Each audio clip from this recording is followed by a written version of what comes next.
Imate vi zavoj? Imamo. Meni treba 50 zavoja. Koje veličine vam treba? Pa nisu važne veličine, bitna je količina, da ih ima puno. Imamo puno zavoja. Meni treba za mog brata. Dobro. Sad ću da vam objasnim ja o čemu se radi. Kažite. Na internetu ima jedno takmičenje ko napravi najlepšu mumiju, dobija putovanje u Egipat. Dobro. Ja hoću mog brata da uvijem sa zavojem i da ga slikam i da pošaljem to i da mi osvojimo taj put u Egipat. Dobro. Znate šta? Kažite. Ja nisam toliko vešt u uvijanju, pa jel bi ja mogu njega da dovedem da ga vi uvijete? Pa ne možete, Marko, zato što smo mi apoteka, mi prodajemo, ali ne uvijemo zavojem. A samo jednu nogu. Da mi pokažete kako ja to da radim, pa ću ja ostatak.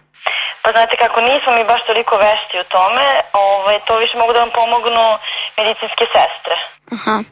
A koji je zavoj najbolji za mumiju? Pa nemate ko je najbolji, zavisi što želite da uvijete, što želite da postignete, pa imate razne dimenzije zavoja. Želim da uvijem mog brata i da postignem mumiju. Samo da mu se vide oči i nos. Samo da mu se vidi oči nos, pa možete bilo koji zavod da kombinujete, možete od najmanjeg 5 cm pa do 15 cm. Samo što ne znam koliko vam je to pametno da mu uvijete i usta i nos.